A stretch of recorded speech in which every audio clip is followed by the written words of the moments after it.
Good morning, everybody. You know that's my recording start, right? Yeah. It's every single time I hit record twice. All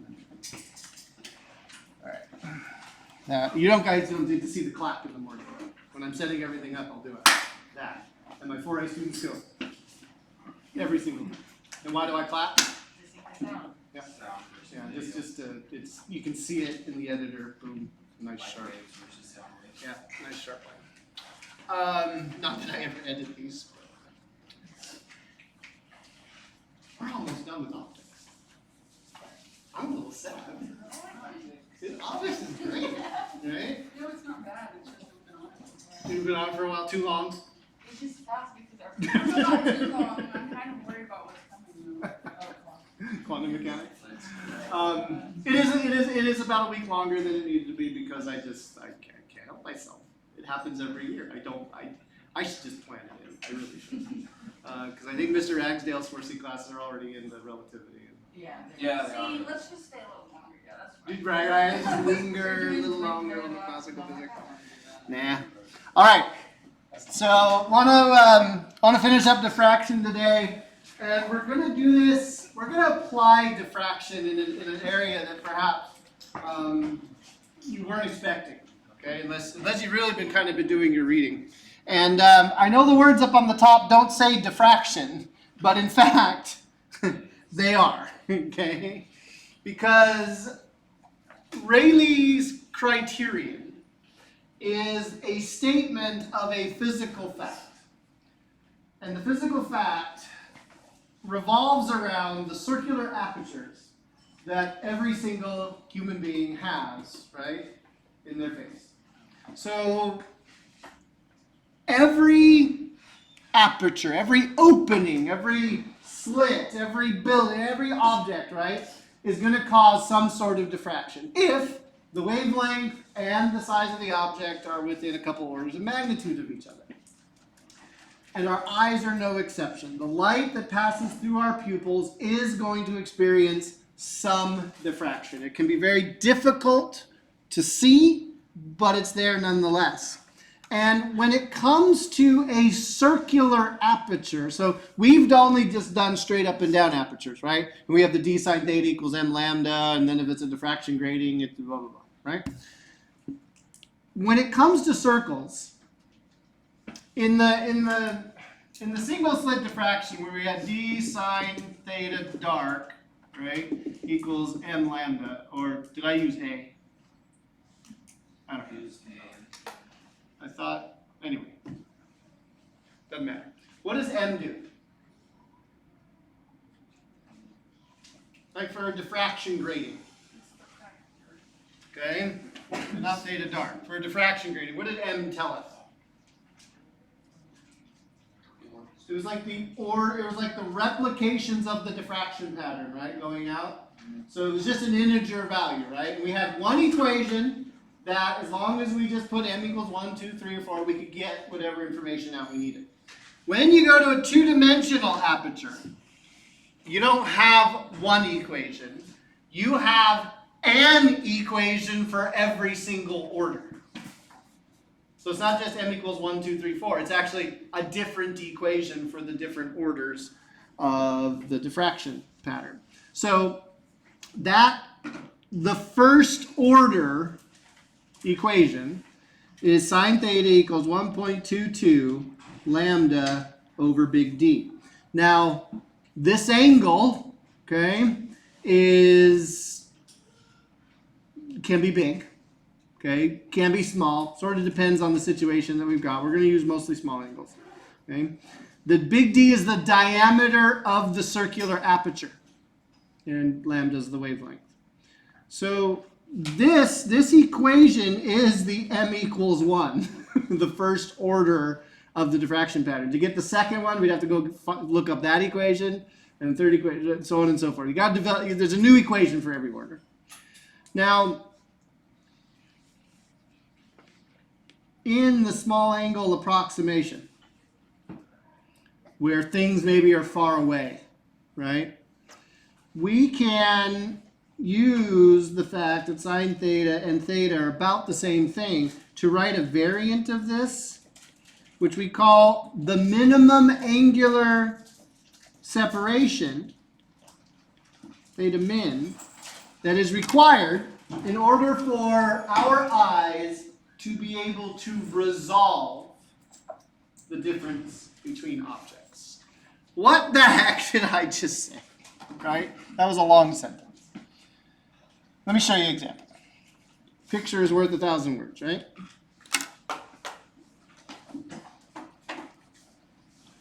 What we've got here is several pictures. So there's intensity graphs over the top, okay? And just look at the laser pictures on the bottom. They're not nearly as bad as the lasers you were staring at yesterday, right? Some of you were very weirded out by having to look at that. Okay? So here's two sources, okay? And the circular aperture that's being used to look at them, you can see the diffraction rings around those point sources, right? Okay? As long as the central maximum of one source is outside the first minima of the second source, we will see those two things as separate objects. We will be able to resolve them. However, in the middle picture, here, the central maximum of one is sitting at the minimum of the other. That right there is what we call Rayleigh's criterion. Rayleigh's criterion states that we lose the ability to resolve objects when the diffraction patterns overlap such that the maxima of one is at the first minimum of the other. It's the resolution limit. And if you get them too close together, they literally look like one object, right? They don't look like a smeared out object, they just look like the same object. And so when we go outside and say we look at the mountains far away, right? Do we see individual trees?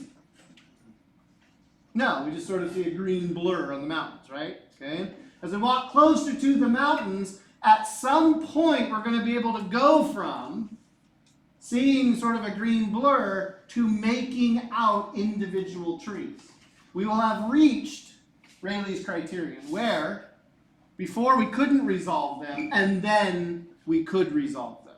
And that resolution, the ability of our eyes to resolve the differences between objects, depends entirely, well, some on intensity of light and wavelength of light, but on diffraction.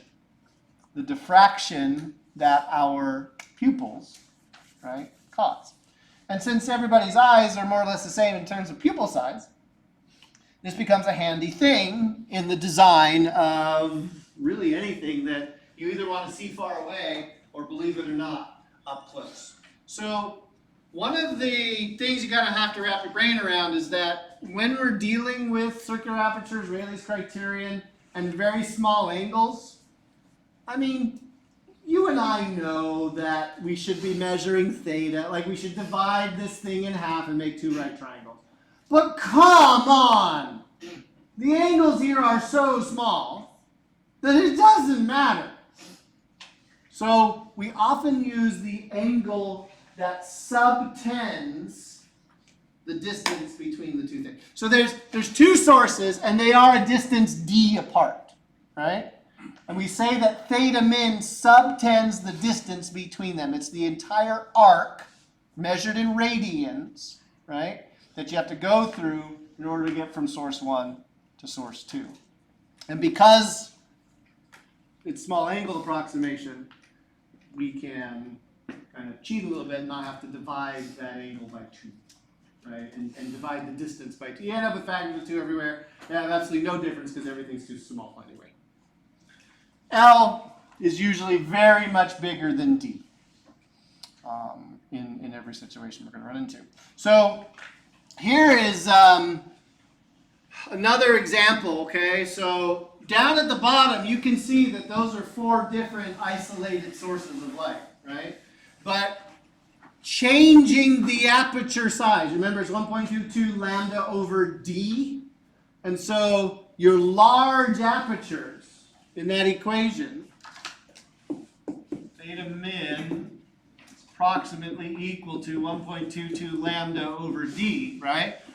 The bigger we make the diameter, the bigger or smaller theta min becomes? Smaller. Smaller. That means the angle required to see the difference between objects is smaller. Meaning that the objects can be closer together and we can still resolve them. Why does this matter? Why think about or learn about having to resolve things? What do we spend an inordinate amount of time doing nowadays that we really didn't do in the 1960s, 70s, and 80s? Staring at screens. Staring at screens.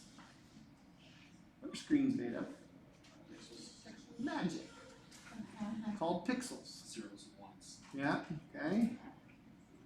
Can you see the individual pixels anymore? If you get close enough sometimes. If you get close enough. You put a drop in water. But, or you magnify it, okay? But under normal operating circumstances, and it was Apple that really sort of first marketed this. These displays were already on the market, but you know what Apple does. They don't ever do anything new. They just take something that was already there and make it better. They pioneered this concept of the retina display. And what's a retina display supposed to be? You look at the phone, what do you not see? Pixels. You see a smooth thing. And they called it the retina display because what they were saying is that there were so many pixels on the screen and they were shoved so close together that our retinas could not see them. That was sort of their whole marketing gimmick, right? So here's a pixel. Here's one pixel on an array of pixels. So I've zoomed way in to show you what pixels look like on a flat panel like your phone screen or something, right? And this is a bit of a lie. I'm glossing over a lot of different technologies out there like OLEDs and TFTs and all that kind of stuff, okay?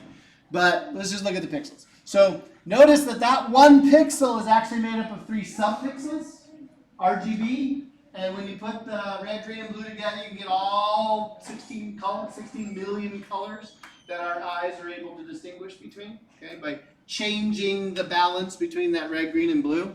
But we want to shove these pixels close enough together so that under normal operating conditions, we don't get to see the individual. It doesn't look grainy, right? It looks like a smooth, continuous picture, okay?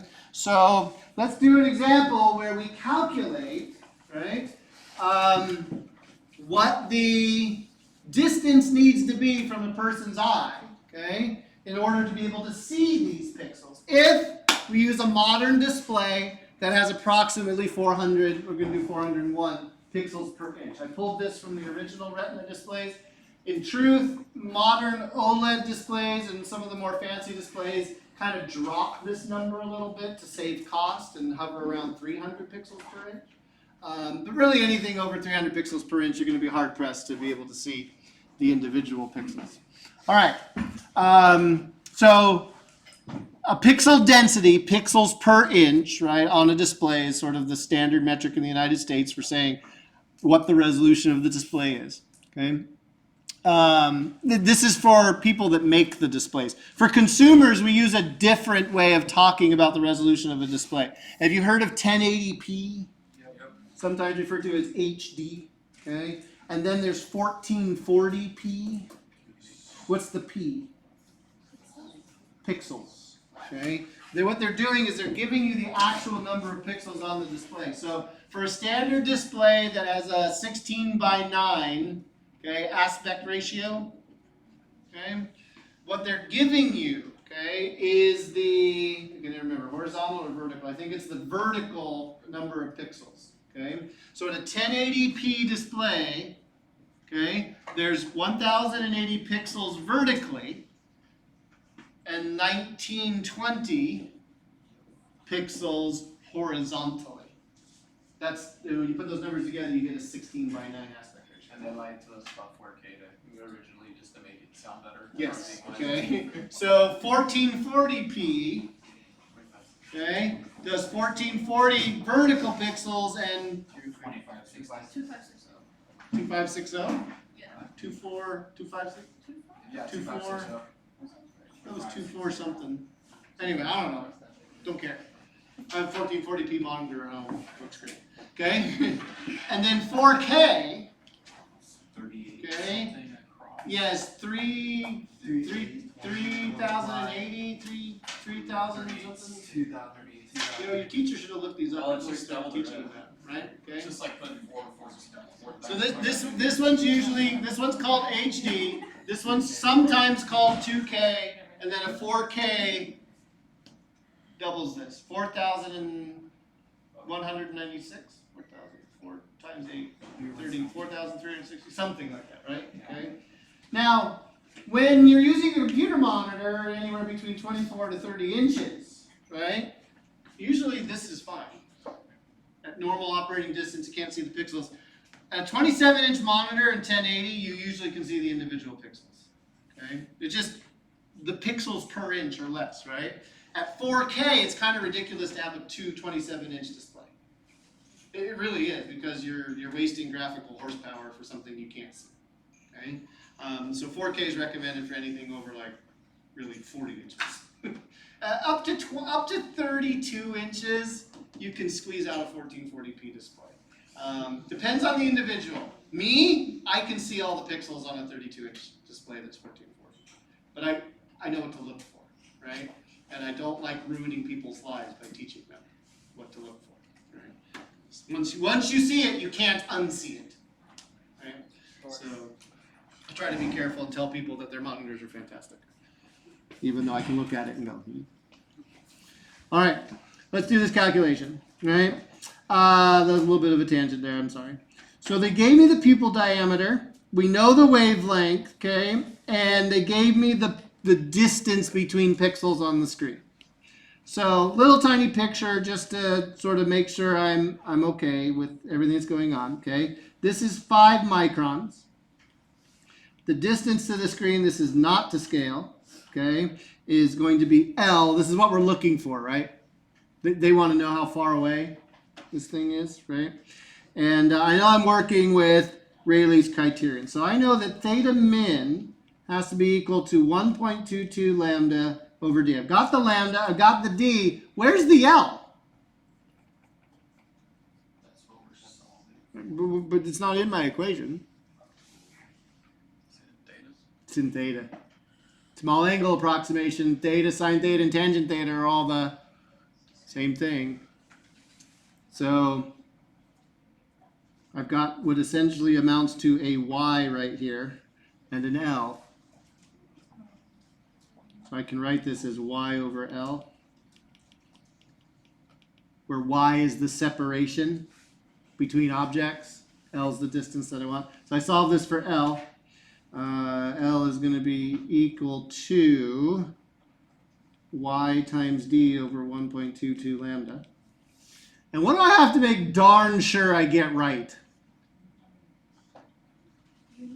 Units. How many different length units have been used in this problem? Like all of them, right? It's like, what?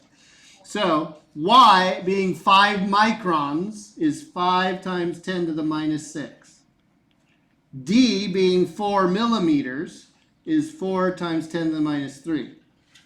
All over 1.22 times my wavelength in nanometers, 550 times 10 to the minus 9. Doing so guarantees that my length is going to come out as what? Meters. And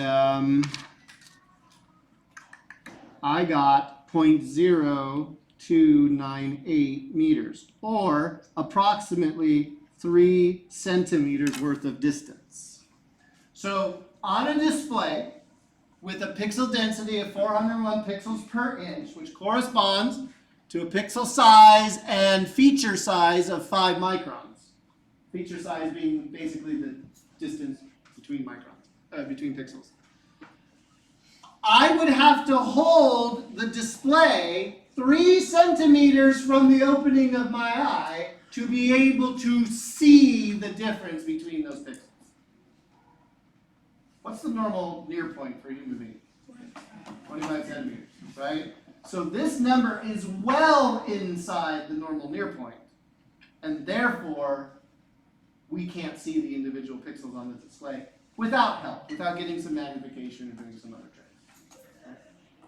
And that's why certain displays are marketed as smooth or retina displays or high resolution displays. What they're trying to convey is at a normal distance, you shouldn't be able to see the pixels.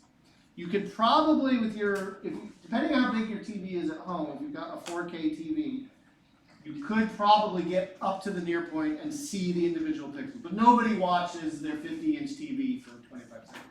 Or maybe you do. I don't judge. You do. Right? Some people are really into their TVs.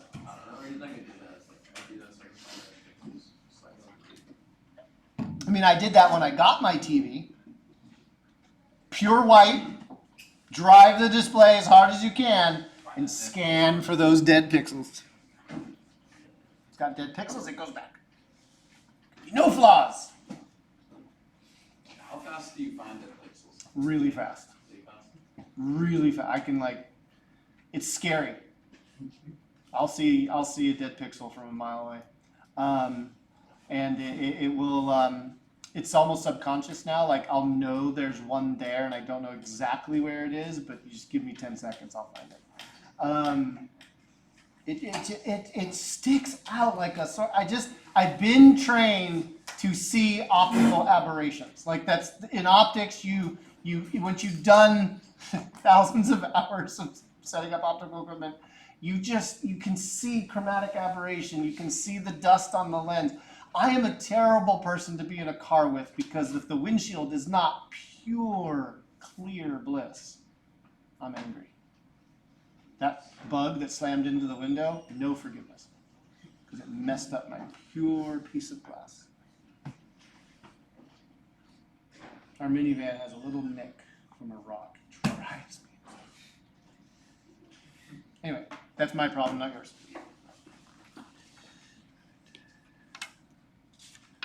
Okay, so it applies to displays, right? And we interact with a lot of displays. What I've got on the screen right now is a picture. I'm leaving the lights down because I got a lot of pictures to show you. So up until approximately 6 years ago, these were the best pictures we had of Pluto. Now, Pluto is not a planet. Okay? It was never a planet. Okay? I don't care what Clyde Tenbaum and the rest of America thinks. Okay? It never should have been a planet. Okay? It is, at best, a trans-Neptunian object, which is what all the things out there, several of which are larger than Pluto. Okay? I'll be on the orbit of Neptune. We can argue all day long about what a planet is, but you're wrong and I'm right. Because the Astronomical Union says so. If Pluto's a planet, then we have to add approximately 23 other planets to the list. If you're really going to if you're going to include Pluto, you've got to include the rest, because they also fit the definition. So, Pluto, they also call them dwarf planets, but I think that's a little bit rude. Okay? I prefer trans-Neptunian objects. So, but there are other things inside the orbit of Jupiter that are spherical, but they don't clear their orbits and blah, blah, blah. Anyway, this is the best picture we had. The Hubble, so this is ground-based telescope. You can see Pluto's got a bump. And so it was long suspected that Pluto had a moon because the bump would move. Okay? And you can see we're kind of barely at resolution there, aren't we? Can't quite tell the difference between them. Hubble Space Telescope picture. Okay, when the Hubble Space Telescope was launched in the 1980s, was able to resolve the distance. But until 6 years ago, that was the best picture we had of Pluto. And then New Horizons flew by on its way out of the solar system. Okay? Now, just because scientists like me wander out, Pluto's not a planet, all you guys are idiots, whatever, right? Doesn't mean that Pluto isn't an incredible place. And shouldn't be studied. It should. It's amazing. There's cryovolcanoes on the surface of Pluto. Volcanoes of nitrogen ice, liquid nitrogen and solid nitrogen that erupt from the surface. Okay? Carbon dioxide volcanoes. It's a world of color. Look at those colors. This isn't fake, right? Okay, those reds and those browns are coming from organic molecules that are being pushed out of from the interior of Pluto. It's an alive place. It's tectonically active in the sense that it's got the ice that makes it up is moving in plates across the surface.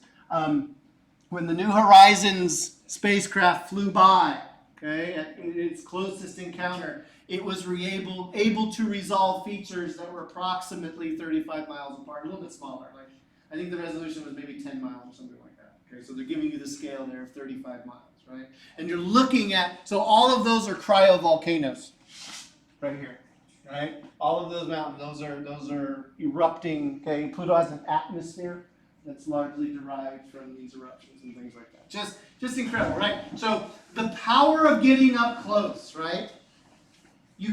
So what happened between like the ground-based telescopes and the Hubble Space Telescope? Well, Hubble Space Telescope didn't have a huge diameter compared to ground-based ones. Ground-based ones are bigger. But the Hubble Space Telescope has the advantage of not being in an atmosphere. And the atmosphere really cuts down on your ability to resolve things because air molecules are really funny. They move. Who loved that, right? So getting closer to the object allows you to resolve more. Just, what was it, like 4 months ago? NASA got really close to an asteroid. So this is a upscaled and smoothed to 60 frames per second from the original 15 frames per second. So there is a bit of an AI manipulation to this, okay? But I felt like the smoother one caused less motion sickness, so that's why I chose it, okay? But here we are, the DART spacecraft is heading straight towards Dimorphos, moon of Didymus. These are both asteroids. Well, this one's in orbit around, that's an asteroid, and that's the moon of that asteroid, right? You can see as we approach the ability to resolve more and more, right? Being able to tell the difference between features on the surface.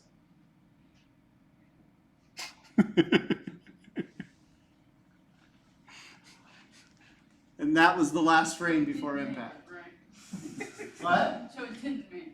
Oh no, it made it. It fulfilled its mission. Okay, it's no longer in one piece anymore. Right? Okay? And the orbit of Dimorphos changed actually more than they thought it would, more than they calculated, and they were able to show that asteroid redirection is possible from kinetic impacts. So Armageddon won't be. No, Armageddon will not be happening. Armageddon has been canceled in that form. There'll be other forms, probably brought on by politicians. Didn't you use an ion engine? Yeah. It took a long time to get there. Okay. So I wanted to show you that video because it starts off with nothing, right? like you can't see squat. Okay. And this imager wasn't a really high resolution imager in terms of the camera that was inside of it. But just as you get closer and closer and closer, you start to see more and more detail because we're getting within the Rayleigh criterion, right? We're separating out the diffraction limitations of the optic. It actually happens to be there. I watched this live when it happened, and it took a lot longer than this video suggests. Okay, this video happened over a period of like an hour and 10 minutes or something like that. Okay, because that's how long it actually took for all this to happen. But yeah, I remember in the last like minute. Okay, as this is getting closer and closer, my jaw was on the floor. Like I could not believe, number one, that they hit it.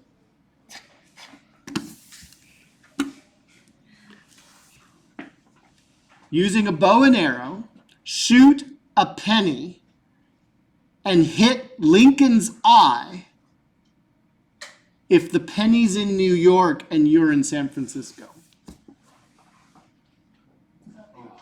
That was the problem that they solved. What direction and with how much velocity do you have to launch the arrow to make that shot?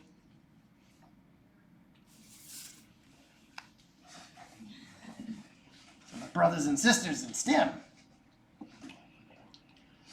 they did cheat a little bit in that the entire way there, they got to take the arrow and change its direction.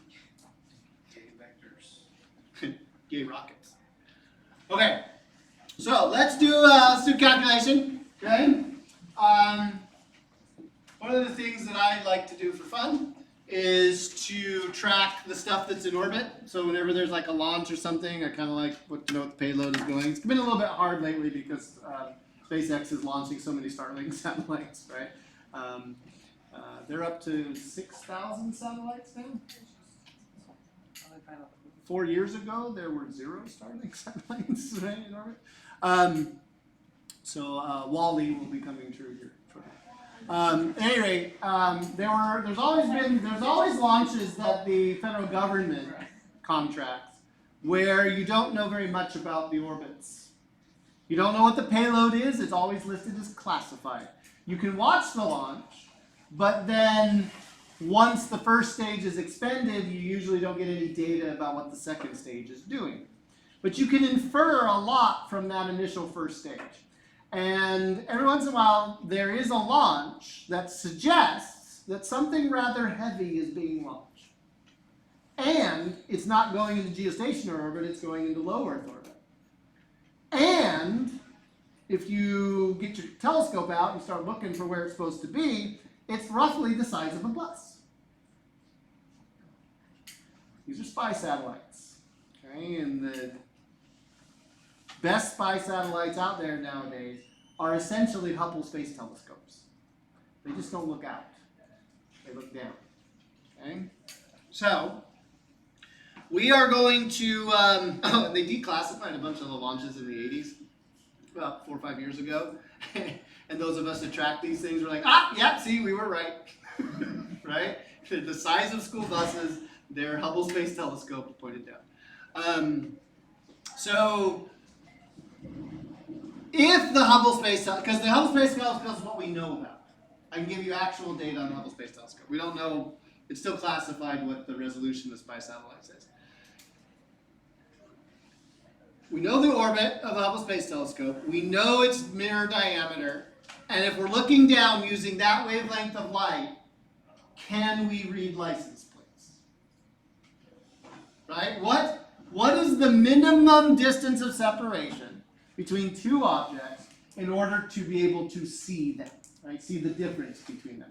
And for reading a license plate, we need like a distance separate. We need a resolution of like 1 centimeter, right? Because each letter is about 2 or 3 centimeters wide, and there's like a 1 centimeter gap between, right? So be able to see the letters and all that kind of stuff. So let's see what the Hubble Space. And we are assuming, of course, no atmospheric disturbance, right? No aberrations from the atmosphere. So this is happening on the moon. Apparently, no, it's happening. Okay, whatever. Physics. Playing games with, there's no friction, there's no atmosphere. It's a back of the envelope calculation. Okay, so we have Hubble Space Telescope looking down, right, on Earth. We've got two objects, this is not to scale, two objects that we're trying to see the difference between that are separated by a distance y and a length L between the Hubble Space Telescope and the ground. Okay? So, in the Rayleigh criterion, where I use a small angle approximation, I can go ahead and solve for what that y would be. It's going to be L times 1.22 times the wavelength of light being used, all over the diameter of the opening. So the length, 613 times 10 to the 3 meters, 1.22. Lambda, just right in the middle of the visible spectrum, 550 times 10 to the minus 9, all over a 2.4 meter diameter, gives me a separation distance of 0.17 meters, or 17 centimeters. So what does that mean? Can't read license plates, right? Can I see the difference, say, between the two lights on the top of a police car? Yes, because they're more than 17 centimeters apart, right? Okay. If two people are standing more than 17 centimeters apart, can the Hubble Space Telescope resolve them from that distance? Yes. Okay? So all of that's possible.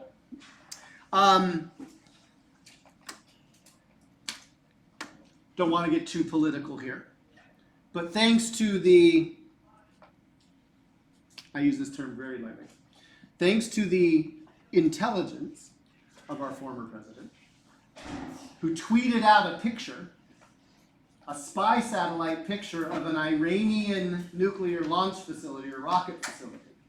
Okay?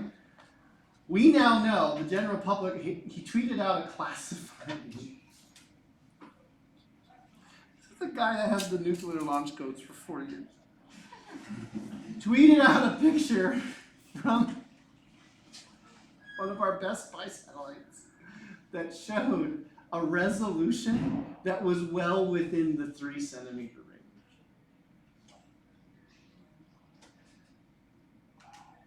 range.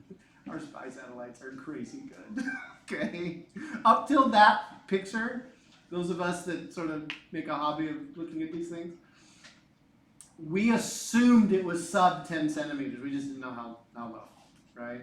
Because there's some really fun things you can do with stuff called adaptive optics, where a laser beam is shot in the same direction that the telescope is looking. It's right along the axis of the optical system. And then the camera, the laser beam, interacts with air molecules and gives the computer exactly how the air molecules are moving and in what direction, what velocity all those vectors are, all the way through the atmosphere. And then the computer can correct the image based on what it knows about how the atmosphere is moving. And so you can get, like, you can go beyond Rayleigh's criterion by, anyway, optics is cool. Okay, optics is really cool. Did you see the video that they released with the U-2 spy plane and the surveillance balloon? Yes. Yeah. Yeah, that was another fun one. Do you know what the resolution of the camera on top of like lights, like the street lights? Oh, street lights? It can easily do license plates. No. Yeah.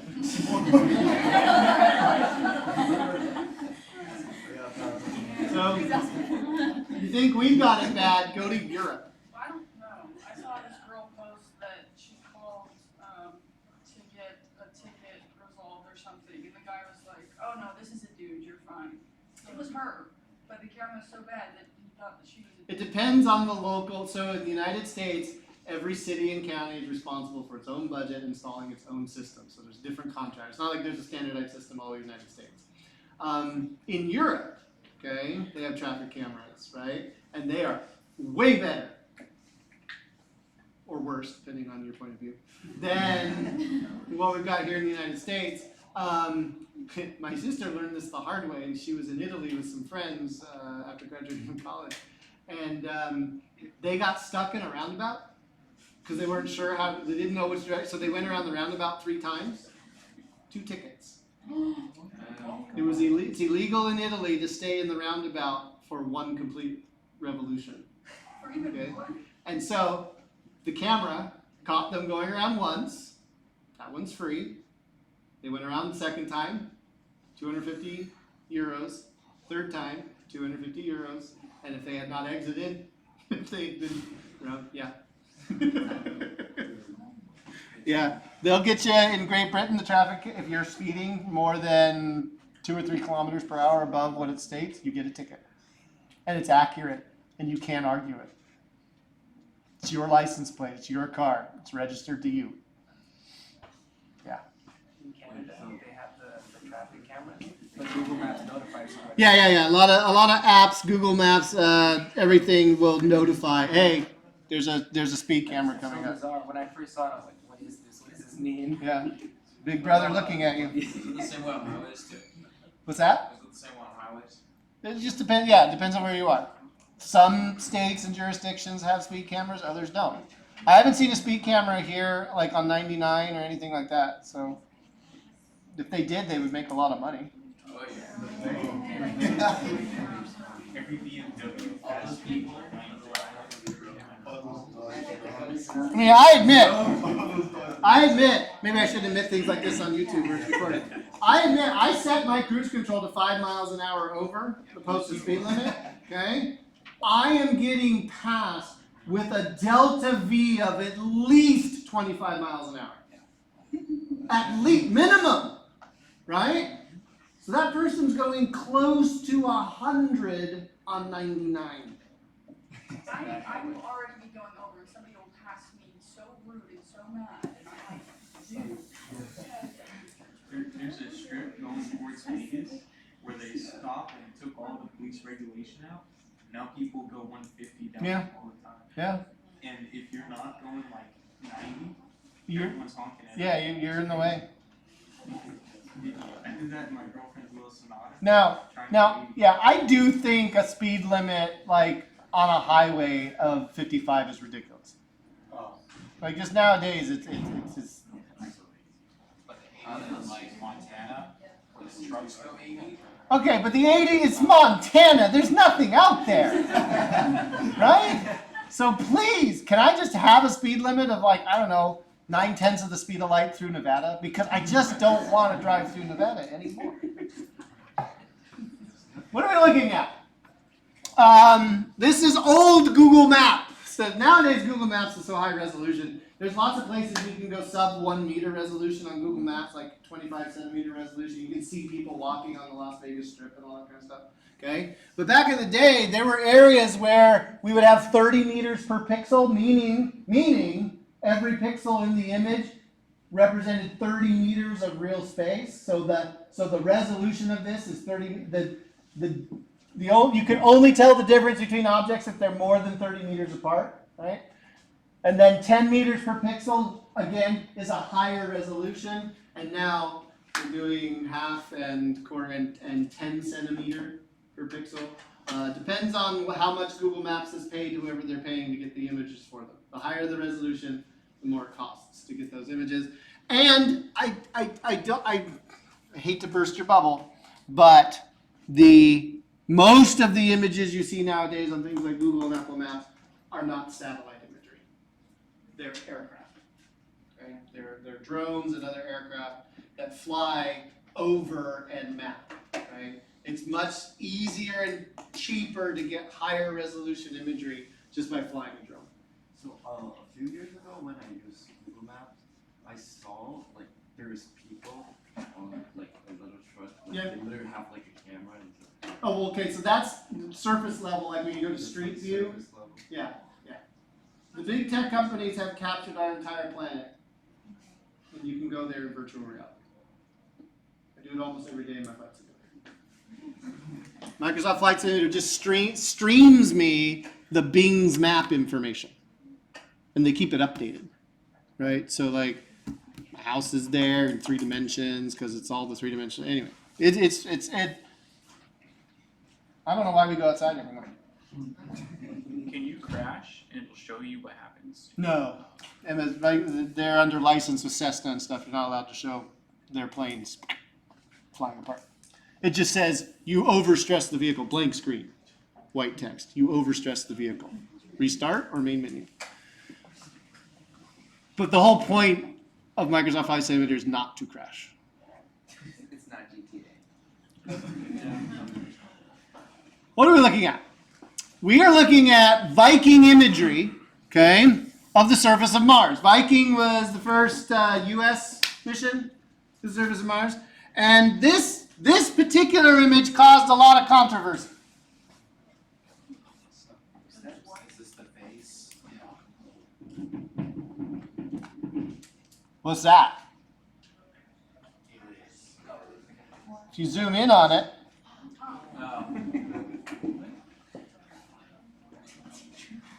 proof. Right? Problem is, Viking, at best, had a resolution of something like a kilometer per pixel or something, right? Okay?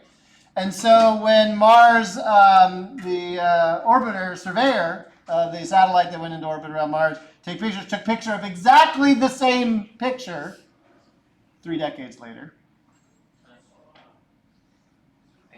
They hit it. Right?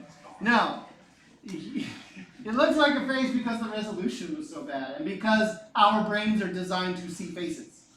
Like if we're at a loss, you're looking at the cloud and you don't know what the shape is, your brain's gonna go, well, it's a face.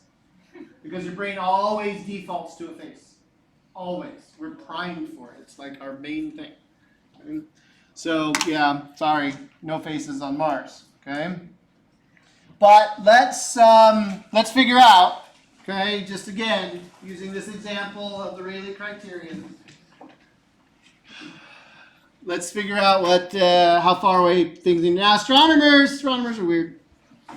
I have friends who are astronomers, love them. They're weird. You got to work with them, though. When you're an optical physicist, you tend up working with a lot of astronomers. They tend to talk about how far apart things are in angles, not like distance. Linear distance doesn't mean much to them. They want to know, like, the angular separation between that galaxy and the sky. So we're going to solve for this angular acceleration, okay, that allows them to resolve, right, two objects. So we know the diameter, we know the wavelength. Theta min under the Rayleigh criterion is 1.22 lambda over d. And we're not solving for y here. We don't know really how far away this object is. They're just asking us for the minimum angular separation that can be resolved. So literally, I'm just solving for theta min. It's 1.22 times 770 times 10 to the minus 9 all over 6.5 meters. And that gives me an angular separation of 1.44 times 10 to the minus 7 radians. Took a meter divided by a meter, get no unit, so it must be a radian. What does this mean? Now, first of all, is that a big angle or a small angle? Very small. So it's a very tiny angle, right? So if an object is pretty close to this telescope, then it can resolve objects that are pretty close together. But if we go out light years with this telescope, what happens to the distance between the objects? If the angle stays the same, and we make the distance to the objects bigger, what has to compensate? How far apart those objects are. So for an astronomer, it's not the actual distance between objects in meters that matters. And it's not even really how far away is the object that we're trying to look for. The question is, what is the angular of my telescope? What's the minimum angle that I can resolve things at? If I'm looking at the sky and I see two objects that are out there, right? There's an angle that subtends between those two objects. And quite often in Rayleigh's criterion, you're not solving for y, you're not solving for L, you're just looking for an angle. Or maybe you know the angular separation of your telescope. And then you can go find other pieces of information. So when a problem asks you to find the angular separation, don't overthink it. You're literally just solving And so for that angle. they don't care about the linear. Not really. Because it changes with the perspective. It depends on what you're looking at, right? And the further away something is, it just means the farther apart the galaxies have to be to resolve them. Yeah, and then they'll go on about parsecs and things. I want to take just before we get into some other topic. I want to do this is a tangent, but it's a good one, okay? Because we need to talk about this. And the reason I want to talk about this right now, that actually doesn't have anything to do with diffraction. Rayleigh and Rayleigh's criterion, okay? Same dude also developed a theory called Rayleigh scatter. Okay, so I want to talk about scattering just a little bit. It's called Rayleigh scatter. This is a sunset, okay? And I took this picture, okay? And I want to know why there's so many colors in a sunset. Why is it that when the sun is setting, it goes from, up in the sky and it looks kind of bright, white, yellow, whatever, right? As it gets lower and lower and lower on the horizon, it begins to change all of those pretty colors. What's going on? It's not being diffracted. There is a little bit, there's a little bit of lensing from the Earth's atmosphere. So we can call it diffraction if you want. It's more like refraction, actually. So if this is the Earth, okay, and then we draw the atmosphere around, this is not the scale. Okay, and you're standing up here, right? Okay, and the sun is going down, right? So when the sun is up here, right, you just see the direct line, right? But as the Earth rotates, sun appears to come down here. The light from the sun, right? In order to see it, right, the sun has to be above the horizon. But the sun can actually be below the horizon because the light from it will bend through the atmosphere. It will refract, actually, through the atmosphere. It's not diffract. The Earth is too big for light to diffract around. And that's why it's still light outside after the time that No, that's because the light's being bounced off air molecules. Okay? So, what is true, though, and it's hard to tell in this picture because I waited for the sun to get below the mountains, okay? But if you're looking at the sun, like you're looking at a lake or an ocean or something, and the sun is just barely above the horizon as it begins to set, when approximately, I think it's about 1/5 of the limb of the sun, 1/5 to 1/4 of the limb of the sun is visible, the sun is actually below the horizon already. And the Earth's atmosphere is bending the light, and you can still, it appears to be above. But that's refraction. That's not what we're here to talk about. We're here to talk about the pretty colors and why those happen.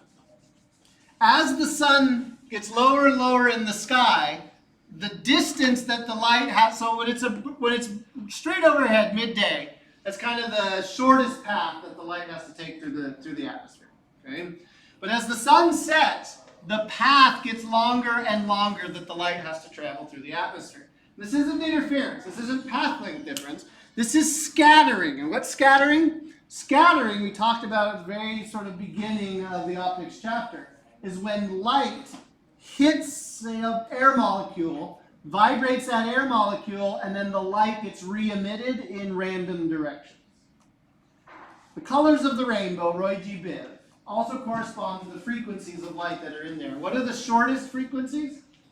What colors? Blue. Blue is the short frequency. Okay. Red, okay, are the low frequencies. Sorry. Short wavelength, high frequency is blue. Okay? Dyslexia. A long wavelength, okay, low frequency is red. Did I get it right that time? Blue light, high frequency. Red light, low frequency. Blue light, short wavelength. Red light, big wavelength. Okay? So, I would like you to imagine each of those colors going from blue to red as being different sized balls, like from sports, okay? So maybe like a little tiny BB or ball bearing, and then a golf ball, and then a tennis ball, and then maybe a soccer ball, on up to like maybe a big beach ball, right? The blue light is like the BB, and the red light is like the beach ball with like green and yellow being all in between, right? So you take all of those balls, and you go and you roll them across the ground. Which ball makes it the furthest? Big beach ball, right? Why? Kinetic energy. It can just roll over the obstructions, right? What happens to a little tiny BB? It gets stuck, right? That's what's going on in our atmosphere. It's not literally what's going on in our atmosphere, but it's an analogy for what's going on here. The blue light gets stuck. It gets scattered first, and where does it go? Blue sky, right? As the sun gets lower and lower on the horizon, the path the sunlight has to travel through the atmosphere gets longer and longer, and that means more scattering can occur. So the BB gets scattered first, that's why the sky is blue during the day, but the sky changes color as the sun sets because more and more scattering is happening. The tennis balls are now getting a chance to scatter, and you get the yellows. And then the soccer balls begin to scatter. There's just more atmosphere in the way and more chance for them to get absorbed and re-emitted. And so you get the oranges and the reds, right, as it goes down. So the beautiful colors of sunset are an optical phenomenon that's brought to you by a concept called Rayleigh scatter, which was invented by the same guy that did Rayleigh resolution. Okay, so if we can see like the red, orange, and yellow, and the blue also goes to the sky, what happens to green? Thank you. Right? Where's green? Okay? It's absent in the sunset. Green is actually a very small portion of the visible spectrum. Visible spectrum is really weighted towards reds and yellows and blues. So green is this little tiny segment. Green, of course, plants and everything, right? Photosynthesis. And our eyes are most sensitive to green. So it is kind of odd that it's missing. What happens is the limited amount of green light in sunlight doesn't give really any chance. It's just overcome by everything else. There is an optical phenomenon I have never seen. My father has only seen once, and both of them, he's been looking for 81 years.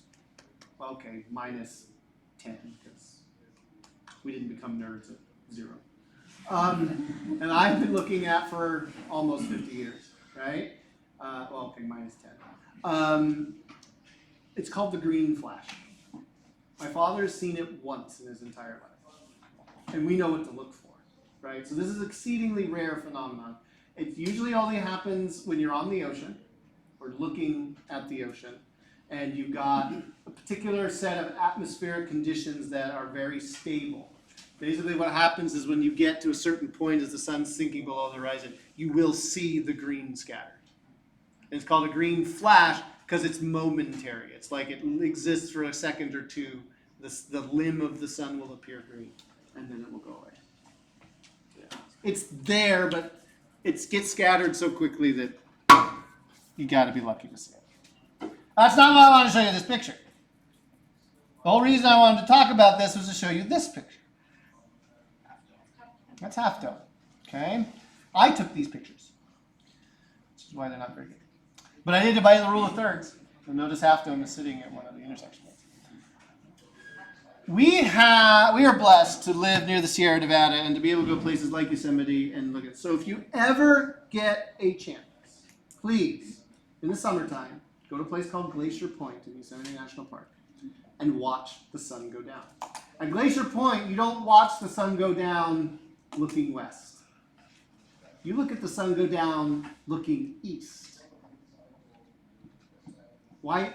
Which direction does the sun rise? It rises in the east and it sets in the west, right? So why would you watch the sunset looking east? The Sierra Granite is a really good reflector of sunlight. During the day, it just looks bright, whitish, grayish. But at sunset, in the summertime, between 8 and 10 o'clock in the evening, you can watch a phenomenon known as alpenglow, where the light on the rock, as the sun sets behind you, gets reflected and turns color. You have to see it for yourself because I did not change this. I didn't change the saturation sensor or anything, okay? It looks more vibrant in real life. I could go in and tweak the Photoshop settings and make it look better. But do you see the color there? The rocks begin to glow, right? They start here, and as time goes on, they just begin to glow. And as the sun sets, you start seeing the shadow of the earth being cast, right, on the mountains, okay?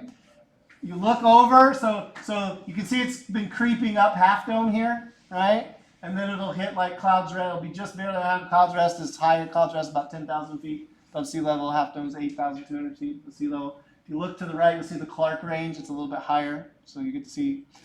If you keep watching, though, as the sun sets, okay, you'll get to a point where you will see the alpenglow lift off of the mountains, okay, and rise into the sky. Do you see the sort of that pink salmon-y colored band right there?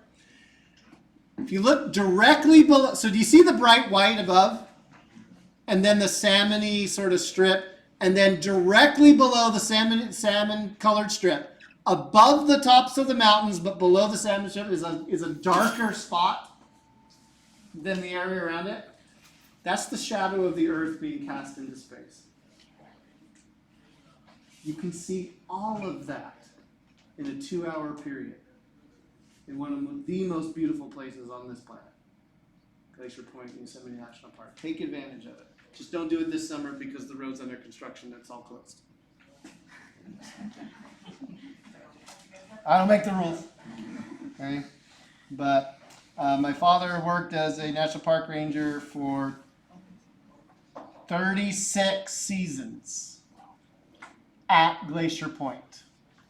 And 3 nights a week, he would go down and give the sunset program, which is a 2-hour program where the rangers basically talked the sun down over the horizon, teaching geology and alpenglow and Rayleigh scatter and to anybody, usually 200 to 300 people that would gather to all watch the sunset. I highly recommend that you go and do that. Back to diffraction and applying diffraction to various situations. Okay, some of you may have heard of X-ray diffraction in the context of chemistry. X-ray crystallography, where chemists want to know what shape crystals are. Well, crystals are really tiny things. Some of them even tinier than any microscope can see. So before the advent of electron microscopes and quantum mechanics, you could use X-rays as a way to probe the structures of things. Now, X-rays either go through things or bounce off things. They really don't do anything else. But you can measure their diffraction. And so by using an X-ray beam, hitting a crystal, and then looking at where the beams landed, you could work backwards and figure out the diffraction angles and thus the structure of the crystal. Here are actual X-ray crystallography pictures where every dark spot is where an X-ray struck, or actually where it interfered. The white spots are where the X-rays were, and then the dark spots is sort of where they were canceled out. And you can calculate backwards, okay, and figure out what the crystal structure is, because crystals are basically like diffraction gratings. Complicated in their structure, but ultimately you've got a bunch of very closely spaced slits. And you look at the interference and diffraction patterns that are coming off of them, and you can figure out what the structure of that crystal is. Nowadays, depending on the crystal, you can put it into a scanning electron microscope and actually go down and look, okay? And we actually have microscopes now called atomic force microscopes that can show us where the individual atoms are in that crystal structure, okay? So it all happens. Now, I do want to talk about this last thing, but right out of the gate, I don't want you to get the wrong idea, okay?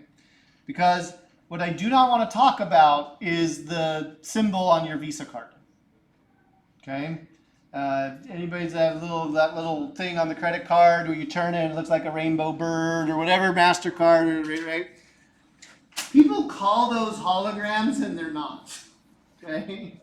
What does a true hologram look like?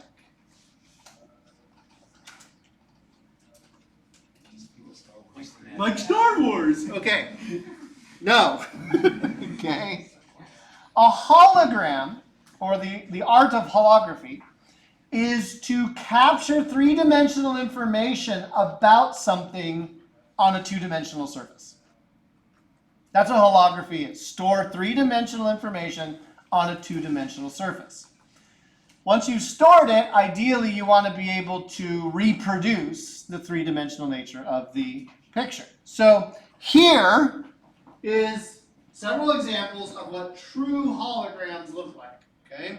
So this is a picture, a hologram of a circuit board, a magnifying glass, and a tape measure. And I know it doesn't look like much, but the first thing that should leap out to you is that holograms are always just one color. There's no such thing as a full color hologram, because holograms require a single color to be created. To be a true hologram, to store 3-dimensional information on a 2-dimensional surface, it can only be one color. Now, there's various cheats that allow you to get more colors in here, like overlapping different wavelengths to form a final image, but that's image processing, it's not holography. Okay? But what you can do with a hologram, because it stores 3-dimensional information, about where things were in space as the picture was taken. A regular picture just captures two-dimensional information on a two-dimensional surface, right? You can infer from perspective how far away something is. But a hologram actually captures depth information. This is the same hologram looked at from a different angle, a different viewing angle. So in one viewing angle, okay, notice, do you see how we can see this part of the tape measure right here? And then when we change the viewing angle, okay, we're seeing a different part. Holograms capture all of the depth information. Now, I'm not talking about like LiDAR or anything. We're talking about taking a picture with a single wavelength of light and still capturing all of the depth information. It's actually incredible. This is a video. I don't have, holograms are hard to like reproduce without getting very specific laser setups and all this kind of stuff. But here's the best video I've ever found on YouTube that shows what it looks like to view a hologram. They're using red laser light here, okay? Do you see how as they rotate the camera, they can see different angles of the minifigure or whatever that thing is, right? Okay? They'll go up over the top now to show you that you can't see it behind it. Maybe. I remember the video correctly. Do you see how kind of the viewing angle changes, right? Okay? This hologram is being illuminated from behind. It was created. I'll show you how holograms are made in a bit, right? But you see that in order to view the hologram, you have to shine the same color light, okay, that you took the picture with. And do you see how going in, you're able to resolve more? There's a lot of information that's being captured there, right? Okay. So how does it work? Well, it turns out it's pretty complicated. Okay. But in the end, holograms can only be made by lasers because lasers both are single color, monochromatic, and they are in phase with each other, meaning all the waves that leave the laser at that time are all peaking or troughing simultaneously. So, what you do, you put a beam splitter and you split the laser into two beams, much like our interferometer, right? So that they're still in phase. And then you make sure that one of those beams hits the subject that you were trying to image directly. Now, it goes through some lenses to spread the light out, okay? But you want to send one of your split beams to look at the picture directly. But then you want the other beams, the second beam, to go a longer distance, okay? And then notice how both beams are focused onto the same piece of film. So one beam strikes the object, comes off, is stored on film. The second in-phase beam does not strike the object, but does illuminate the film. And between interference and diffraction that occurs because of the overlapping phases, right, the reflections off of the subject, and the pure beam that's kind of like a reference beam, the film stores the information about the interference and diffraction, which allows you, when it's re-illuminated, to recreate where that object was in three-dimensional space. And you can actually change the perspective and see all of the object. This is true holography. So when you're viewing through the film, okay, the light is coming from behind, okay? The laser light strikes it. It's hitting points on there that give it information about interference and diffraction. Those rays come off, and they could be diverging, they could be converging, but your brain will put together that virtual image. A hologram, you're looking at a virtual image, okay? Because you are tracing light back to its source. But all of that light contains the interference and diffraction information that's necessary to be able to recreate that thing in three-dimensional space. So that's a true hologram. Now, there are other things out there, companies that are trying to get like three-dimensional displays. where they're actually projecting laser light and other things into a three-dimensional space so you can see something and kind of like walk around it, right? Or manipulate it, a la Iron Man or whatever, okay? Those aren't technically holograms. They're three-dimensional displays. But a hologram would be this, right? Where you're storing three-dimensional information on a two-dimensional surface, right? And forming a virtual image. So society tends to use that word hologram very loosely. That little reflective thing that you've got, which is really just a diffraction grating, that's not a hologram, okay? It's just a diffraction, right? True hologram would be like that. And with that, I'm done with optics. Right? What's going to happen on Monday? Review for the exam that's taking place on Tuesday. Mr. Ragsdale, please come in. Mr. Ragsdale is here with a very, very important announcement. This is life and death. Okay, many of you probably know this already, but on Friday there's going to be a science show out by the fountain at 11:30. We like big explosions and thermite and lots of fun stuff. So as a part of it, we are raising money for the FCC Science and Engineering and the Women in Engineering. You're doing this wrong. You have to put this on. I won't pay attention to you. Put it on back.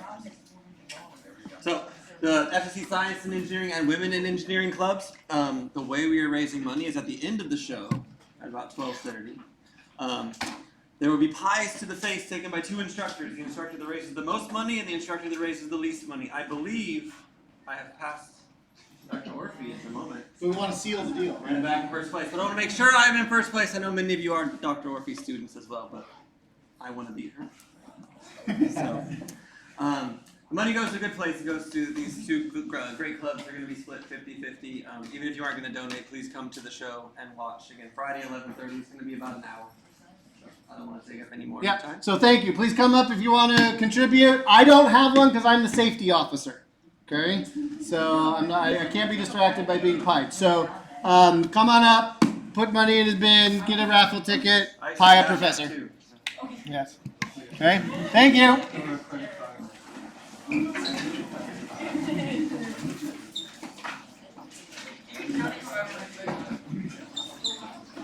Thank you. You're welcome.